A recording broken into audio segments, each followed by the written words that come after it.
everybody. Welcome into Sports by GSMC Podcast Network. I am your host, Jeremy Lapidus. Today, we have a lot to cover, especially around the world of the NFL, with lots of updates happening on stories that we have been covering throughout the offseason. I hope everybody had a great day so far today. We're going to start off our show outside of the NFL, though, with one of the bigger stories that has been covered over the last couple days about the potential 2028 Olympic roster in LA.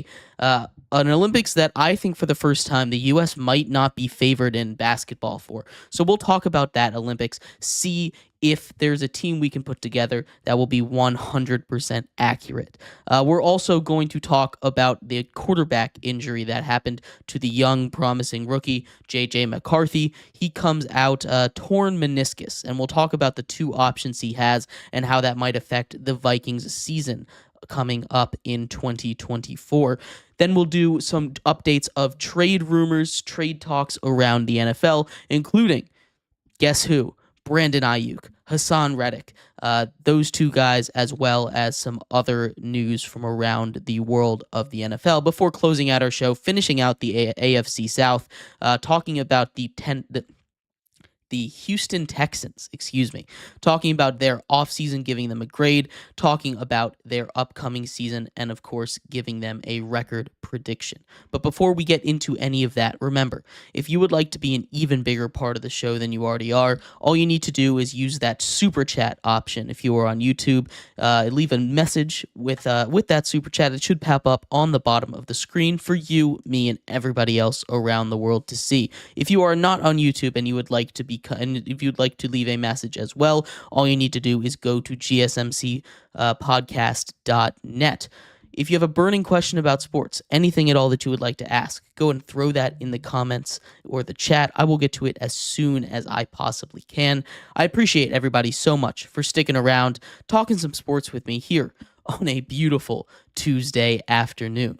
But like I was saying, we are going to get into our topics today. We're going to start off today in, I guess, the NBA, the world of basketball here, talking a little bit about the potential 2028 Olympic basketball roster, something that has a lot of intrigue around it, seeing as this is most likely the final Olympics for Steph Curry, for LeBron James, maybe even for Kevin Durant. We'll talk about him. He's one of those big three that might be back. But this 2024 gold medal winning Olympic team was this last hurrah, right? This was the last hurrah for these legends of our time, these legends of NBA basketball, of international basketball, to go out and win that gold medal. And they got it done. But now we need to take a look ahead at a world that is all but caught up to the United States at this point. We saw the U.S. obviously get pushed to the brink multiple times in this playoffs, as well as a U.S. team that is undoubtedly going to be, I won't say undoubtedly, but most likely going to be worse in 2028 than it was in 2024. It's not easy to build a roster better than the one that was just built, but we're going to go ahead and give it a try. Over here, starting off our roster, I want to make one thing clear. I can't tell the future, obviously. There's going to be lots of young guys that come into the league 2 years from now, 3 years, two or 3 years from now, maybe even next year, that are going to explode out of nowhere, and I bet you at least one of them makes this team. That being said, the majority of the players that I have on my list here already are in the NBA. And I feel like that is going to track. I have one player that is currently in college, but everyone else is currently in the NBA. All of these Americans are here. So we'll just start off with the guards here. And I did this I had a couple of different ways of doing this. I wanted to get a couple of big men. I really like the 2 or 3 big men that they had in this year's Olympics. So I wanted to build around that because size is very important in FIBA basketball, going up against some of those greats around the world. But I just wanted to start with some of the guards here, right? There's Obviously, some of these young guys on the current 2024 Olympic team that I think are going to make it. And we'll just start off with them. Tyrese Halliburton should be invited back. Now, if there's anyone that's not going to be invited back, it's going to be him. Obviously, his role was bench warmer. He knew that. He barely got into the games. He seemed pretty happy with his role there. The other guy that obviously is going to make it that was on this year's team, Anthony Edwards. Anthony Edwards is probably going to be the headliner for this team. He's going to be the star of this team, of the next generation of U.S. Olympians. He is the lock to be on this team. The other returner that I have on here, or I have a couple more returners. I've got Jason Tatum on here. He's one of those that I'm not sure if he will return, especially after what happened in this year's Olympics with his lack of playing time. I do have Jason Tatum making it. He is just too skilled for the U.S. team not to have it. And in the event that he doesn't, because he says no. We're going off the assumption that everybody says yes here. There's no reason for them to say no. Maybe Steve Kerr isn't the head coach next time, and there's no way Jason Tatum doesn't get playing time on a roster that isn't like it was this Olympics. Couple more returners. Bam Adebayo. I think he is a lock to return as well. His defense, what he does down low anchoring this team, is huge. He also, can shoot the occasional three, stretch the floor, but his defense really is the big thing. And this is a team that's going to lack size a little bit, and it's going to struggle a little more on the defensive end from what I have it as right now. But I have Bam making the team as well. And the last returner is Kevin Durant. I do think that Kevin Durant comes back. I don't think he's going to have a super huge role. I don't think he's going to be a starter or anything. I don't think that he's going to get super huge minutes, but I do think he can play the role as a mentor, someone that can come in and, be that legend of U.S. basketball to convince these young guys to come and play. That's my thinking there for Kevin Durant coming back, maybe going for a 5th gold. And obviously, he's still going to be great at this point. I have no reason to believe he won't be among the best players in the world still. Outside of those 5 returners, I have a couple of guys that I think should absolutely make it. Starting off, back at the guard position, John Morant, especially if he's healthy, his explosiveness, there's no reason why he shouldn't be on this team. Again, health has been an issue with him. Off the court issues have been happening, but John Morant is a guy who is insanely talented and should be on this roster. Next to Tyrese Halliburton as the main ball handlers, you have Edwards, you have Anthony Edwards as well, and of course Devin Booker. I did skip over him on a returner after what he did this Olympics. He could have an expanded role on a less stacked team, but his ability to go and play any role that's necessary is going to be huge for a team that always will be stacked. So Devin Booker, I think, also makes the team this time around as well. The next position down, the three position, I think is going to have a couple of new guys. Paolo Banchero, one of these young guys, I think what we've seen out of him already on the Magic, especially on the defensive end, is going to be much needed. This is a team that's going to have enough on offense, no matter what.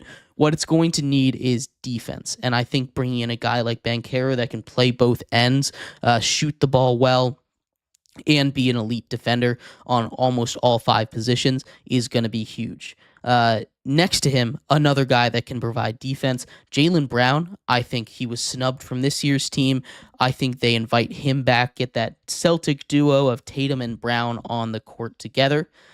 Finishing out down low, we have the one guy that is not currently in the NBA that I put on this roster, and that is Cooper Flagg. He went out and he practiced with this team. He looked really good. There's no reason to believe he won't come in and automatically make a huge step in the NBA. I have Cooper Flagg making this Olympic team, and the final 2 spots are going to be filled out by some centers or some guys that can play center, starting off with Zion Williamson. And I have heard rumblings of don't let Zion on the team, and I get it to a certain extent. We haven't seen him healthy that much, but when he is healthy, especially in these big moments, he's played 1 playoff game. It was a play-in game earlier this year.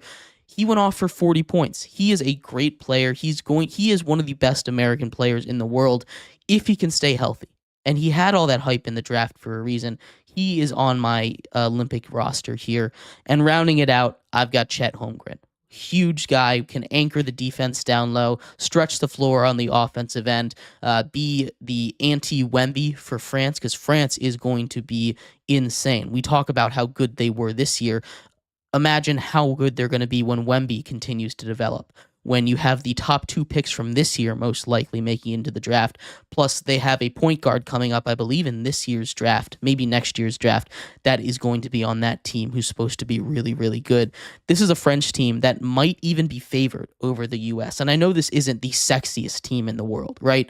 A team led by Anthony Edwards, Jason Tatum, and Bam Adebayo or Zion Williamson. This isn't this year's roster of Omega stars, right? This isn't an Avengers level team, but this is still a really solid team. You're going to get great passing and ball handling from Halliburton and Ja. You'll get those highlight plays from Ja, Anthony Edwards, Zion Williamson, these guys that are flashy, especially on down low finishing. And then you can stretch the floor with some great shooters on this roster as well in Booker and Brown and Durant, of course. I think getting that veteran presence of Durant is very important for a team that is going to be as young as this. Again, it's a step back, but I feel like it will literally be impossible to take a step forward from this year's 2024 Olympic roster. Let me know what you think of this Olympic roster. Again, Tyrese Halliburton, Ja Morant, Anthony Edwards, Devin Booker, Paolo Banchero, Jaylen Brown, Cooper Flagg, Kevin Durant, Jason Tatum, Bam Adebayo, Zion Williamson, and Chet Holmgren. Let me know if there's anyone I missed that you think should be in there. Anyone that I put in there that you think should have no chance to be in there. And any other thoughts you had on this. I did have a couple honorable mentions that didn't get in. Derek White, I think he has a place to play on any team with his 3-and-D style, but I couldn't put him in over other guys. Jalen Brunson is a guy that I had penciled in at first, but I needed some size on here, so I took him out and some defense. Tyrese Maxey and Cade Cunningham, I could see taking a couple of those guard spots as well, maybe moving in over Tyrese Halliburton. But those are the guys that I have behind them. But let me know, like I said, what you think. We're going to take a quick break here, and when we come back, we're going to move into our NFL coverage, talk a little bit about the rookie quarterback injury that took place over the weekend. We just got results back of what that is with JJ McCarthy, so stick around for that. We'll be right back here on Sports by GSMC Podcast Network.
Welcome back to Sports by GSMC Podcast Network. I am your host, Jeremy Lapidus. If you were just tuning in, we just went over a potential 2028 Olympic roster for the LA Olympics. it's hard to predict out there, but I think I put together the best list I possibly could. In this segment, we are going to take a look at the NFL. Stay there for the rest of our show. We have some news on JJ McCarthy's injury. We'll talk about what that is, how long he'll be out for, and what that means for the Vikings in their upcoming season after he just went off in his first ever NFL action in week 1 in the preseason. But before we get into that, remember, if you would like to be an even bigger part of the show than you already are, all you need to do is go to gsmcpodcast.net, or if you are on YouTube, use the super chat feature that is right next to chat. If you do either of those and leave a message, it should pop up on the bottom of the screen for you, me, and everybody else around the world to see. If you do have a burning question about sports, anything at all that you would like to ask, go and throw that in the comments. Throw it in the chat. I'll get to it as soon as I possibly can. I appreciate everybody so much for sticking around, talking some sports with me here on a beautiful Tuesday afternoon.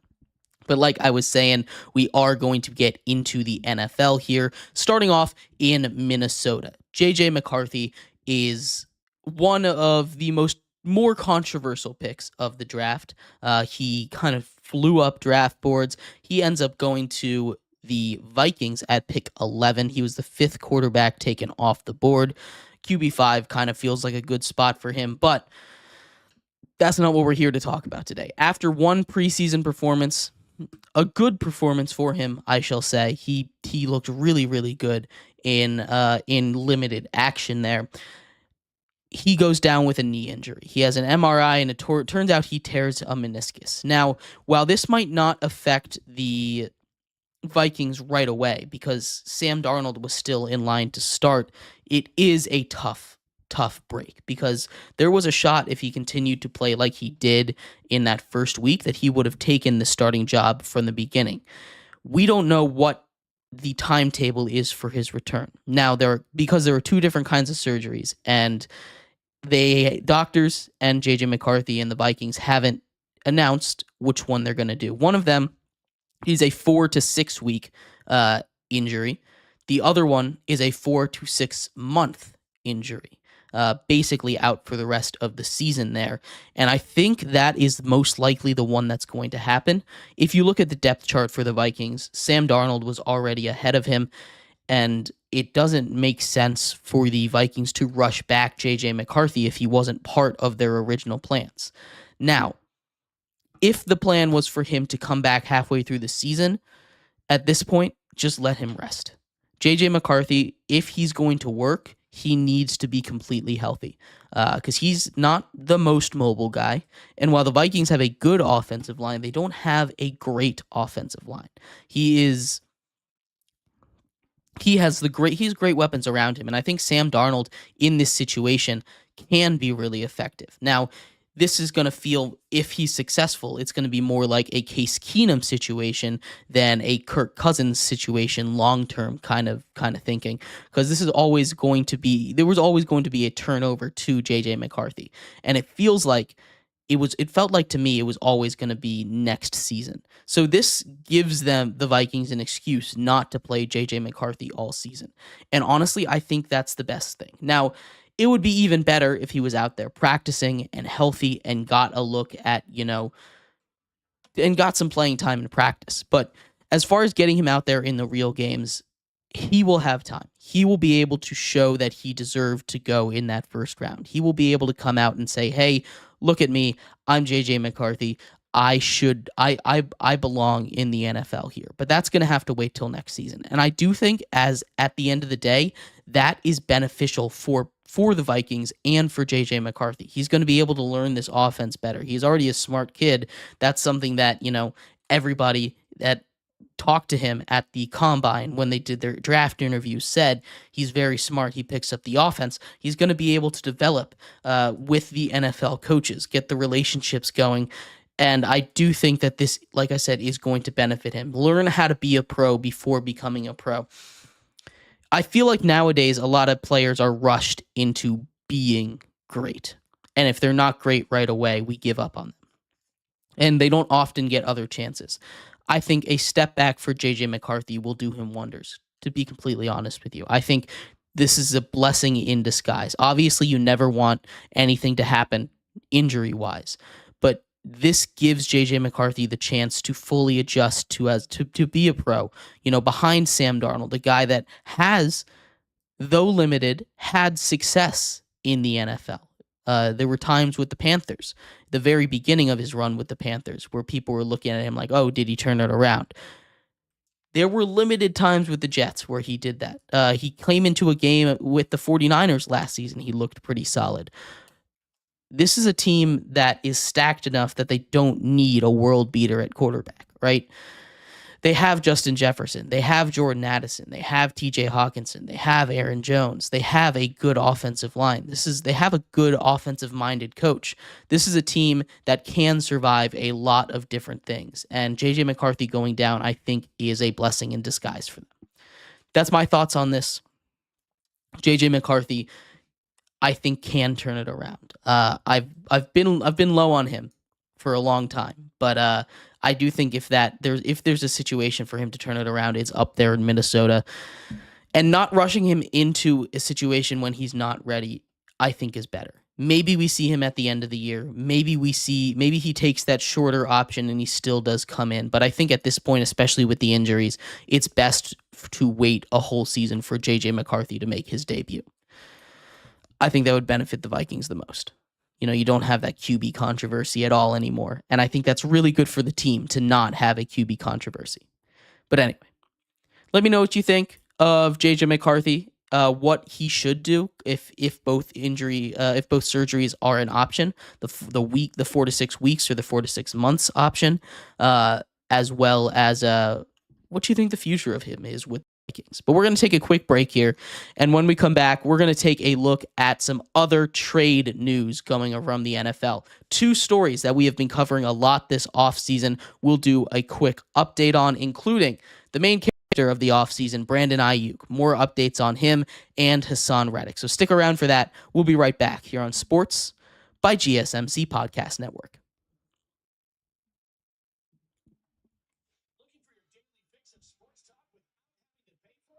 GSMC Sports Network is available on YouTube. Just search GSMC Sports Network.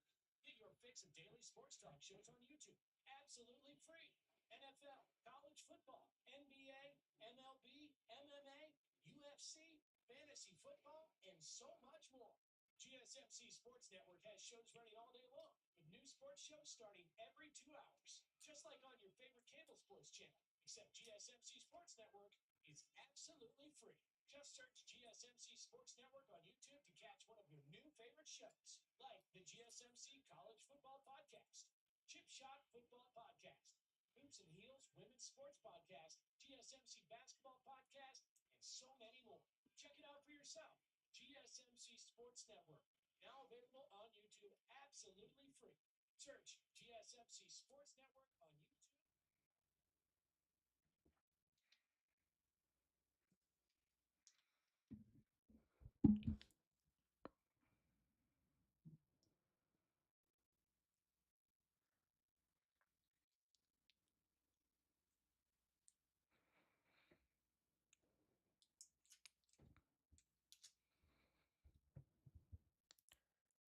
Welcome back to Sports by GSMC Podcast Network. I'm your host, Jeremy Lapidus. If you are just tuning in, we just finished going over the JJ McCarthy update. He has a torn meniscus, will be out either 4 to 6 weeks or 4 to 6 months, depending on the surgery that he chooses, putting Sam Darnold as the penciled-in starter for Week 1.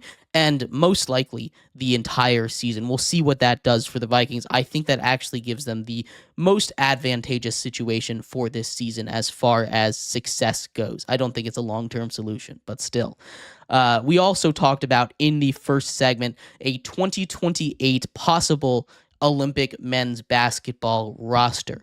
Just a couple of returners, only one of those old legends. A changing of the guard has completely happened. By this point, I do have Kevin Durant back in the roster, though, going for his 5th straight gold against on a team that might not even be favored then. I truly do believe that some of these teams, like France or Serbia, might even be favored over the U.S. at that point.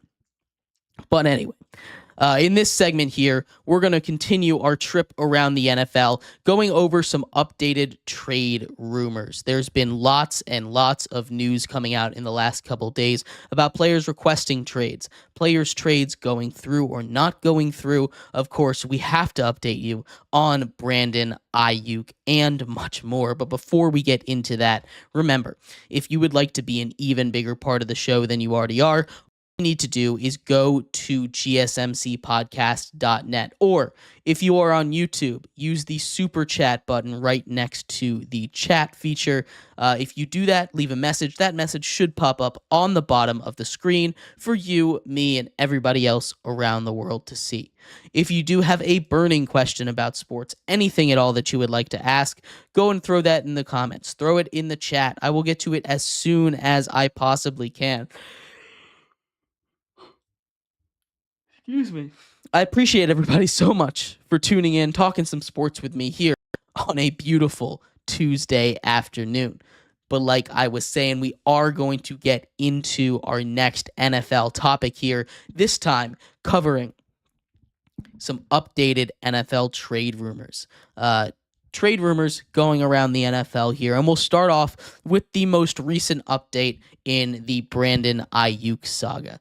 If you have been paying attention at all to the NFL this offseason, I guarantee you've heard of it.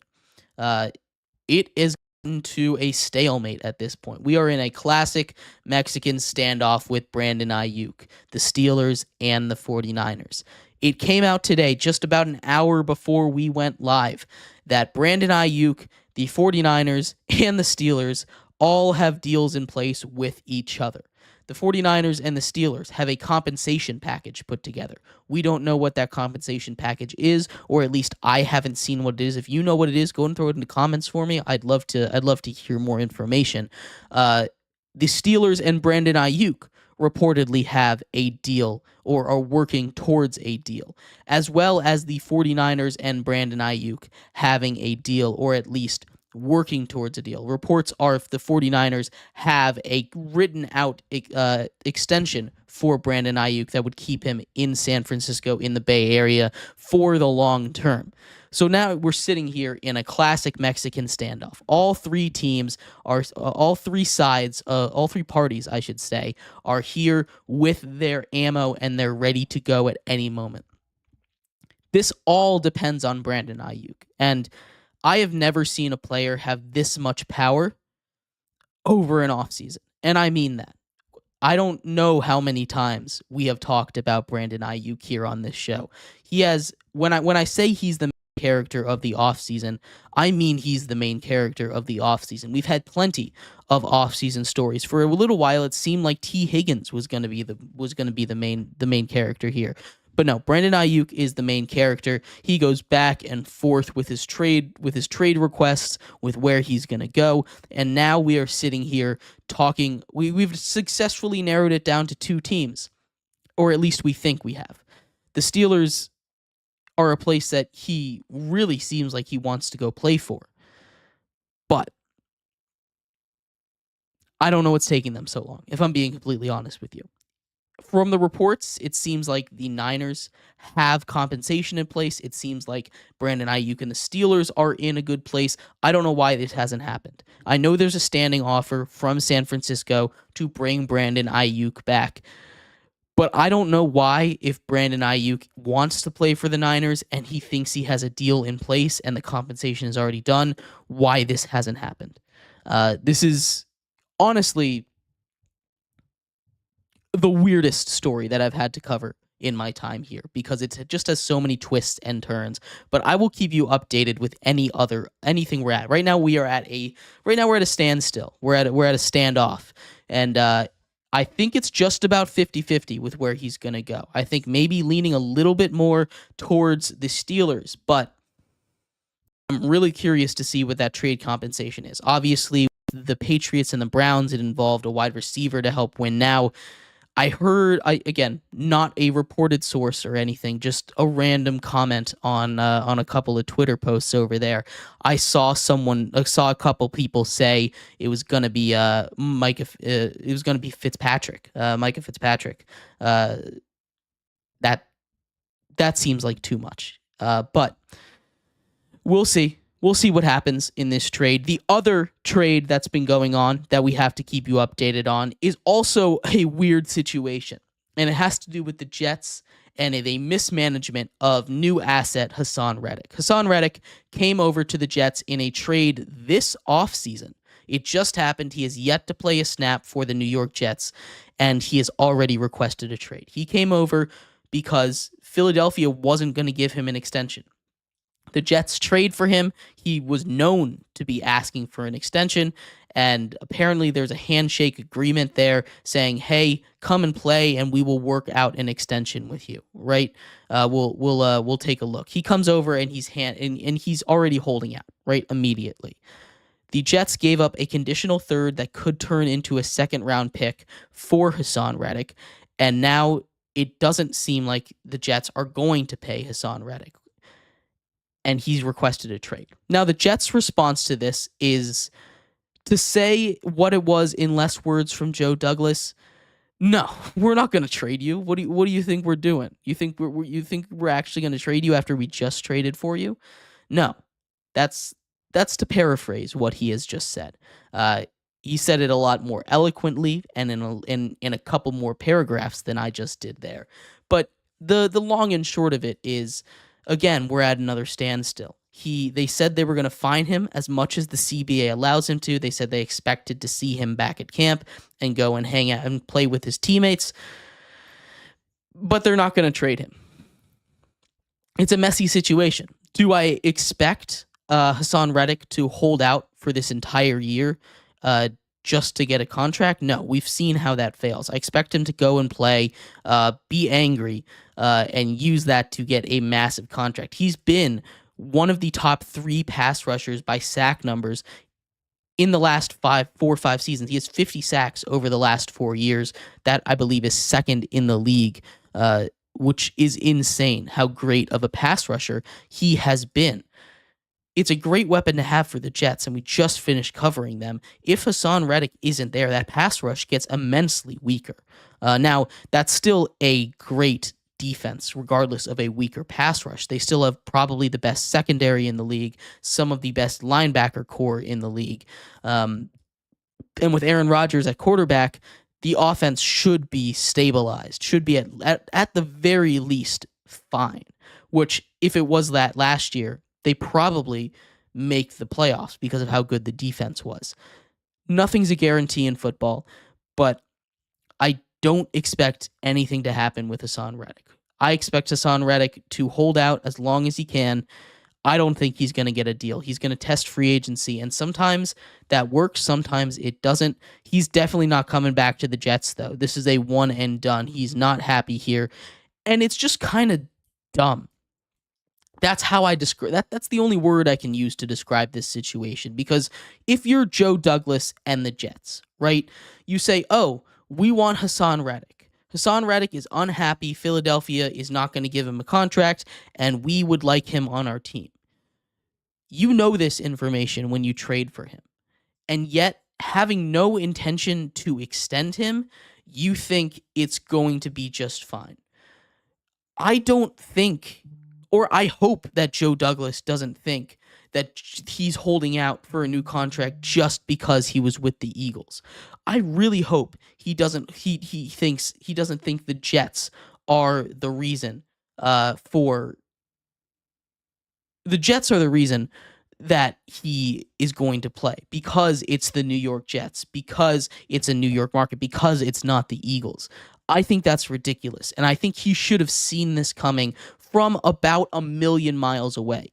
And yet he sat here twiddling his thumbs, letting this situation develop to a point where it can't be fixed anymore, where you're going to let a great player walk out the door, where you're going to let a guy who has 50 sacks over the last 4 seasons, whether he plays or not this year, walk for nothing. You gave up a third, potentially a second-round pick for a guy to be pissy at you because you knew what he wanted and you wouldn't give it to him. That is just bad management. That's bad GMing. If you're going to trade for a guy that wants a contract, you have to talk to him to see if he'd be okay without you giving a contract, or give him a contract. I feel like this is common sense here. And maybe I'm way overreacting here, but it just doesn't make any sense. This compounded with what they did in free agency, basically just bowing the knee to Aaron Rodgers last year and it becoming a disaster. That's 2 straight off seasons where this front office has done a lot of bad. Now, their drafting has been immaculate. They've done awesome in the draft, which is why this team has developed so much in this Joe Douglas era. But you need to be able to use free agency and trade. That's 2/3 of your job right there. It's very important that you know how to build a team outside of the draft, because the draft can only do so much. Now, it can build a great foundation for your team, but you have to be able to build outside of it, and you have to be able to know when to trade for guys and when to sign guys and when to say no or yes to guys. And I think if they had no intention of extending Hassan Reddick when they traded for him, that is a waste of a 3rd/2nd round pick. And there is no excuse for it, to be completely honest with you. I don't understand what the Jets and Joe Douglas are doing. This does not make them look good. And if I was a Jets fan, I'd just be at a loss of words, to be completely honest. It's just a dumb move. It really is. This whole situation is dumb.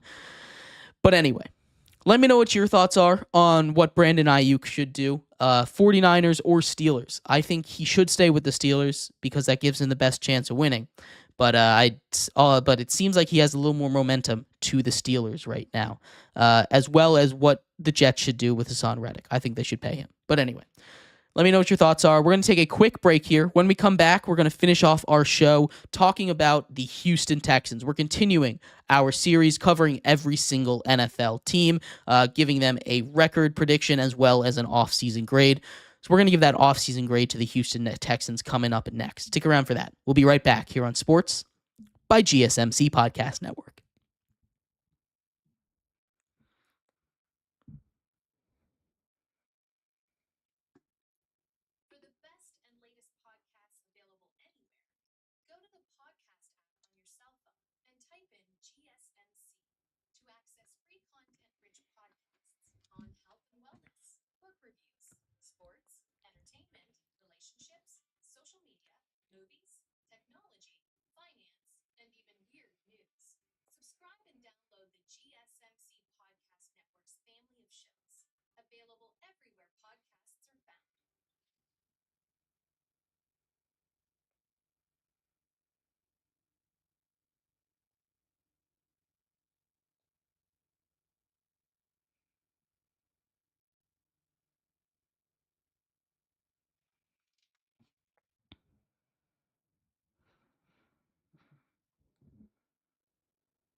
Welcome back to Sports by GSMC Podcast Network. I am your host, Jeremy Lapidus. If you are just tuning in, we just finished going over a couple of updated trade rumors, including Hassan Reddick asking for a trade after just being traded to the Jets because the Jets are being the Jets.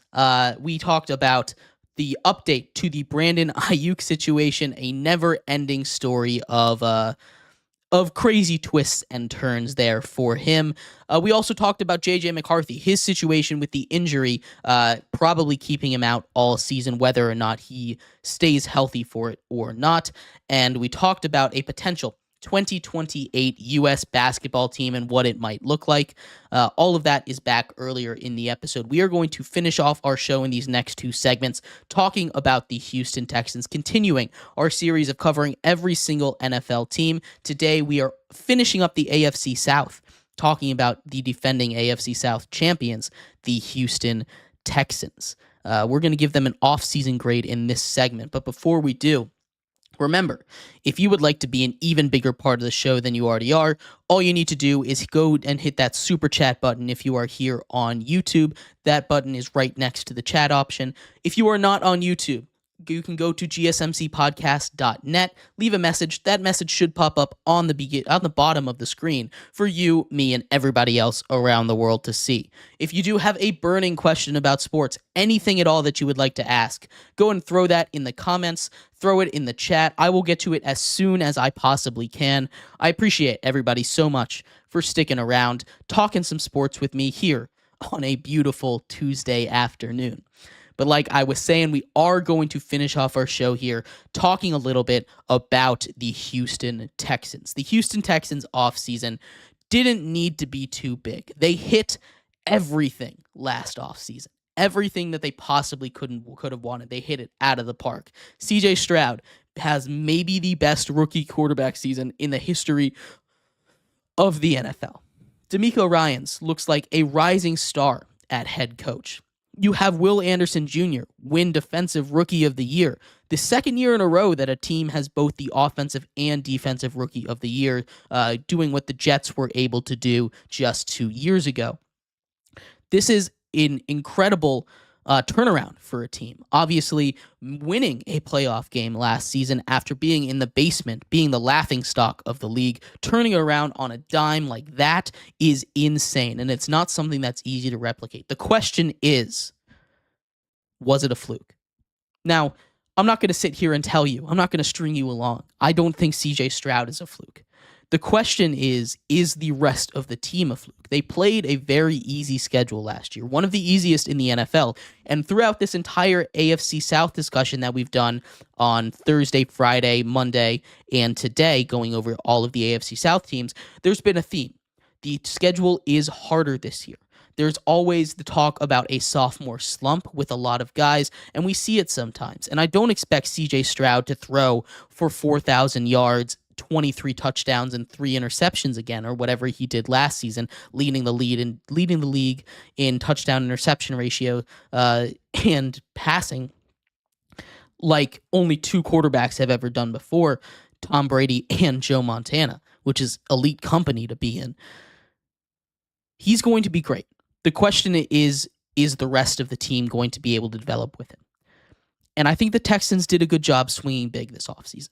Starting with, obviously, the biggest additions. They come on offense. They go out and they make a huge blockbuster trade for star receiver Stephon Diggs, adding him to a wide receiver room that is quite possibly the best in the league. They extend Nico Collins, big contract for him. They still have Tank Dell on a rookie deal. They have Robert Woods, who consummate professional, one of the best veterans in the league when he's healthy. John Mechie, speed guy. We haven't really seen him be able to take that big step because injuries, and then he kind of got overshadowed by Tank Dell, Nico Collins, and Noah Brown has come up huge in a couple of different spots. They also trade for Ben Skoranek, who can do a million different things, as well as trading for Joe Mixon. Joe Mixon, I'm going to be completely honest with you, is not a running back that I have ever been really high on.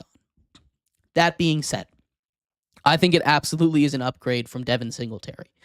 While Devin Singletary had 899 yards last season, and it's coming off a year where Dameon Pierce took a step back, it's an upgrade.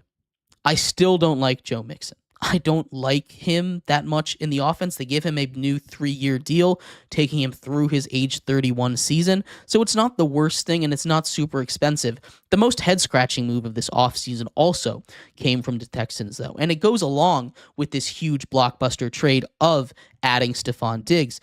It's the fact that they reworked his deal to make it a 1-year contract instead of a 4-year deal. And as far as I've seen, I haven't seen them explain the reason for it. It doesn't make any sense to me. I understand there's reports of him being a locker room cancer, right? I understand he can get hot-headed, but you can flip him for assets if that happens, right? I know he had a little bit of a decline last season, but now he's going to be surrounded by a million different weapons. He's not going to have that much attention on him, all the double coverage all the time. He should be able to work against signal coverage and win those balls. Right? This is not something that I think makes any sense. And again, if there's something out there that you guys know that I have just overlooked somehow, put it in the chat. I'd love to hear. But I have not heard anything explaining why Stephon Diggs' contract was reduced by years. It just makes no sense to me at all. And it also makes the trade worse. They didn't have to give up too much for him. They had 4 years of control of one of the best receivers in the league, and now they only have one. And I know it's a deep wide receiver room, but still, it's always good to have a guy like that. And again, worst comes to worst, you can just flip him for an asset. Flip him for a third, make some of your money back. This move makes no sense. But I'm going to give Houston the benefit of the doubt because last season was so good. We're going to see what happens. On the defensive side of the ball, they add a whole lot. They go out and they get Al-Shaair from the Texans. They also add D'Amico Autry as well as Daniil Hunter, really shoring up that pass rush next to Will Anderson. It's a path. The pass rush should be a shot that the end back should they use a line to free agency. Well, Eric Jr., the third year guy now, should be really good, as well as Jalen Petrie, who took a big step up. Jimmy Ward they bring in, and they their first round draft pick, Kamari Lassiter, is a guy that I really liked coming out of college. Talking about their draft, it was interesting because obviously they gave up a lot to move up in the draft last year and draft Will Anderson Jr. It all works out there. So they don't have a pick until the second round. They have 2 picks in the second round, though. They draft Kamari Lassiter. We already mentioned him. I really like that pick. I think he should be really good. They also get some offensive line help drafting him in, and the depth behind Laramie Tunsil, one of the best offensive linemen in the league. The rest of the offensive line needs some work. Now, it's not the worst offensive line, but it does need some work. It's just kind of fine. There's no one else on this draft board other than Kamari Lassiter that I expect to come make a huge impact on this team aside from injuries. The question really is how much is where problems become or splitting the ball between all these, especially if you're looking at a fantasy standpoint. You have now Tank Dell, who exploded onto the scene, Nico Collins, who you just gave a big extension to, and Stephon Diggs. That's a lot of stuff. Not to mention Dalton Schultz, who quietly is one of the best tight ends in the league here, who you bring in from Dallas last season, as well as Joe Mixon, who you need to get the rock to. This is going to be a tough team for the offense to go all around. But this team has all the weapons it needs. And we saw the defense be able to step up in big spots and be opportunistic. This defense should be better. The defense isn't great, but it has potential. Now, when we're talking about the offense's potential is through the roof, all the way up to the moon. It has the potential to literally be the best offense in all of football. Do I think it will be the best offense in all of football? No. But this is a team that won 10 games last season. This is a team that snuck into the playoffs on the literally the last play of the season, basically. And this is a team whose win total right now is set at 9.5. I'm going to give them a B- for the offseason, mostly because of that head-scratching move of bringing in Stephon Diggs and then reducing his contract. It would have probably been a B+, but I just don't understand it at all. So I'm going to change that to a B-. But anyway. We're going to take a quick break here, and when we come back, we're going to see whether or not I have the Texans going over or under that number of 9.5 wins, improving or getting worse on last season's results, and if they can best the Colts, who currently, through 3 teams in the AFC South, have the division lead. We'll talk about all that and more coming up next here on Sports by GSMC Podcast Network.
Welcome back to Sports by GSMC Podcast Network. I'm your host, Jeremy Lapidus.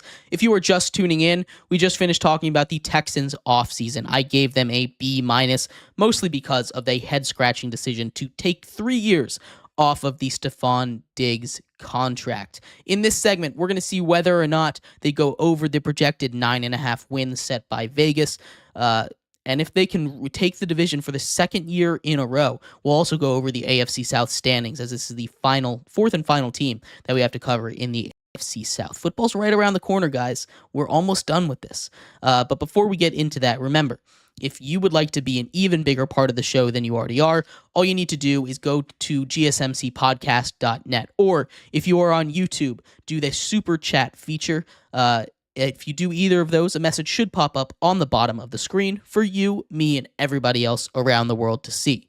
If you do have a burning question about sports, anything at all that you would like to ask, go ahead and throw that in the comments, throw it in the chat. I will get to it as soon as I possibly can. I appreciate everybody so much for sticking around, talking some sports with me here on a beautiful Tuesday afternoon. But like I was saying, we are going to finish off our show today talking a little bit about the Texans season preview. We're going to go through all 18 weeks, all 17 games, see if they can take this division for the second year in a row. Currently, as it stands, through the 3 teams that we've given, the Colts have the division lead. I have them going 10-7. We'll see if the Texans can beat them. So, and the AFC South, this, like I've said with all the teams before, it's a harder schedule.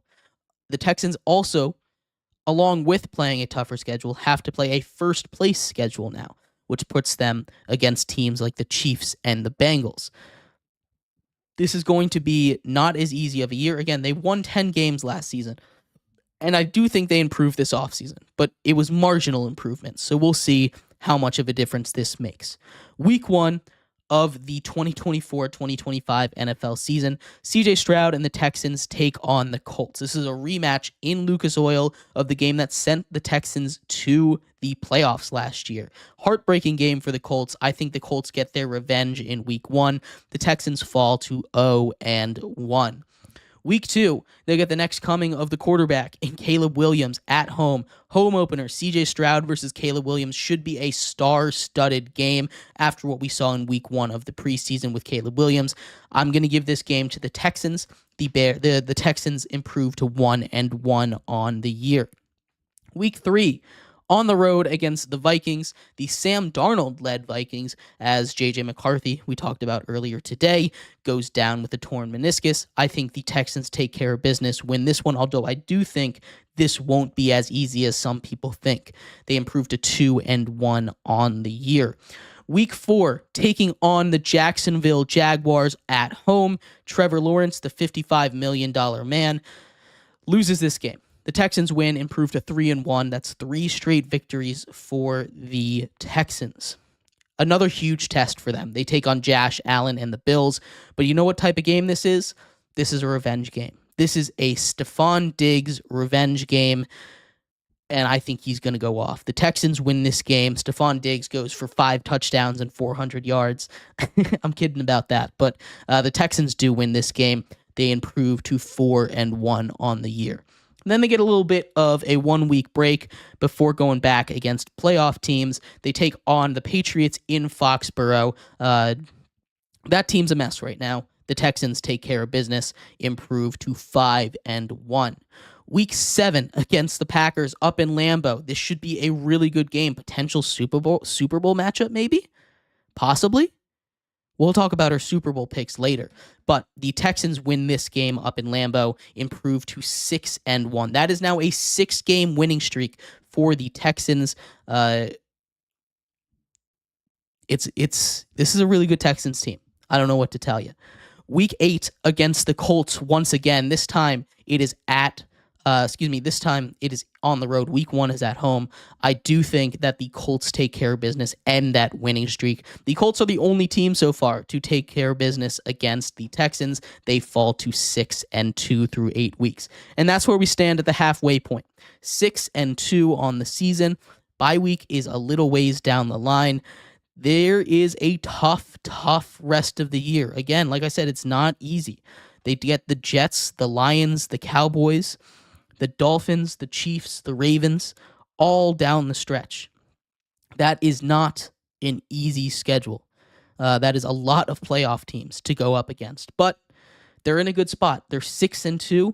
They only need to win 4 out of the last. They only need to win 4 out of the last 9 games, so they can go below 500. Or they just need to win 5. Excuse me. Just need 5 out of the last 9 games to win the division. So we'll see if they can get that. Starts off good against Aaron Rodgers and the Jets. I have the Jets losing this game. The Texans improve to 7-2. Week 10 against the Lions. Dan Campbell and the Lions. This should be another really, really good game. The Lions lose, though. I do have the Texans winning this game as they improve to 8-2 on the year. They take on the Dallas Cowboys in Jerry World, across Texas rivalry. This is going to be much different than almost any other Houston Dallas game that there ever has been. I think there's a lot more momentum behind Houston this year, and I think they flood that stadium and win that game. Take down the Cowboys on the road, improve to 9-2. Then they get a slight decrease from three straight great teams. They take on the Titans here in this one. That is a win at home against the Tennessee Titans and Will Levis. They improve to 10-2 through 12 weeks. That is a 4-game win streak, just broken up by the Colts. Then they take on the Jaguars. Another division game. This one is on the road. Right before the bye week, a lot of games have been played, and this is coming off of a bye week for the Jags. I'm giving the Jags a win here. Heading into the bye, they are now 10-3, sitting pretty on the top of this division. The Colts, as it stands right now, are 6-7. So they have a pretty commanding lead in this division. This is all but wrapped up, but this is a tough schedule down the stretch after the bye week. The Dolphins, then the Chiefs, then the Ravens, then the Titans on the road. This is not going to be an easy schedule by any stretch of the imagination. I do have them beating the Dolphins, though. I think the Dolphins are going to struggle a little bit against some good teams, and this is in the middle of a brutal stretch for them down the stretch of that season. We talked about it earlier. I think they beat the Dolphins in this one. Then they get the Chiefs, and Patrick Mahomes is going to do his thing on the road in Chiefs Kingdom. The Texans lose this game. They fall in Week 16 to the Chiefs. Then they get the Ravens and Lamar Jackson, and this one is going to be really good, but I am giving this one to the Ravens, even though it is in Houston. Final week of the season, they're currently sitting at 11-5. They've locked up the division. They rest their starters against the Titans, and I have the Titans beating them to close out the season. They finish out the year at 11-6.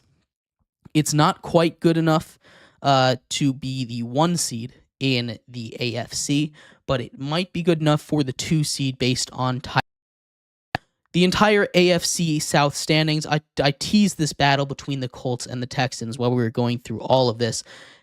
The Texans finish at the top of the division at 11-6. Second place in the division goes to the Colts at 10-7. The Colts did take down the Texans twice, though, this season, so they get a playoff spot at 10-7.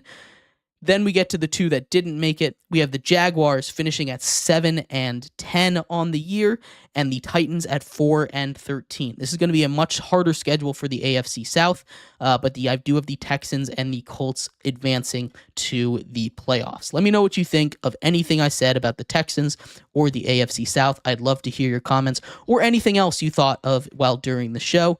If there's something you'd like me to cover, again, throw it in the comments. I'll take a look at it before we do our show tomorrow, but I appreciate everybody so much for sticking around, talking some sports with me today here on Sports by GSMC Podcast Network. I've been your host, Jeremy Lapidus. I hope everybody has a great rest of your day. We'll be back here same time, same place tomorrow, covering all the biggest news in the world of sports and on to a brand new division to cover in the NFL. I will see you then. I hope you have a great rest of your day. Bye-bye.